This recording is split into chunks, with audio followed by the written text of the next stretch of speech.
Bonjour à tous, je voudrais vous parler d'une catégorie de pâles particulière. Donc binyan pâle, c'est toujours des verbes qui au présent se présentent avec le son OE, comme Yoshev, Kotev, Lomed.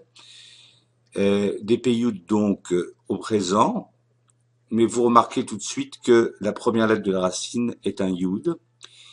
Et nous remarquons également que l'infinitif est un peu particulier. Quand on avait lichtov, lishbor, liktof, lilmod, là ici on a une vocalisation et une structure bien particulière puisque le yud a disparu.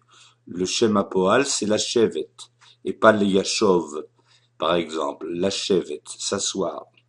On va voir qu'il y a d'autres verbes qui ont le même problème, la redet, la da'at, la tset, la lechet, qui lui a une racine, et la metkaf, mais qui se conjugue comme un peyoud. Les peyouds, ce sont les verbes qui ont comme première lettre de la racine un yud, et qui vont très souvent poser problème dans la conjugaison en hébreu. Alors, au présent, yoshev, yoshevet, yoshvim, yoshvot, avec les pronoms personnels.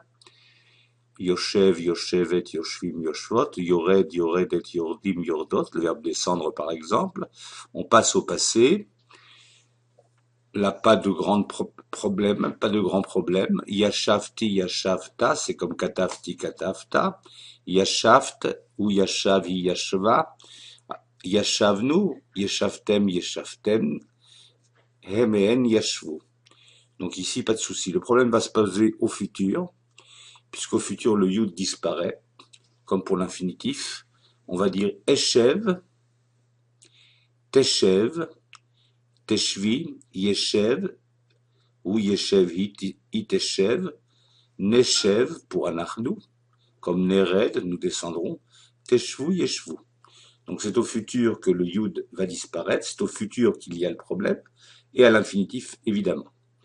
Si je prends le verbe la redet, pour exemple, Ered, Tered, Terdi, Yered, Tered, Nered, Terdu, Yerdu.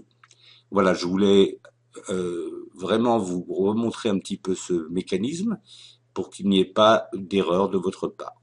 Shalom et à bientôt.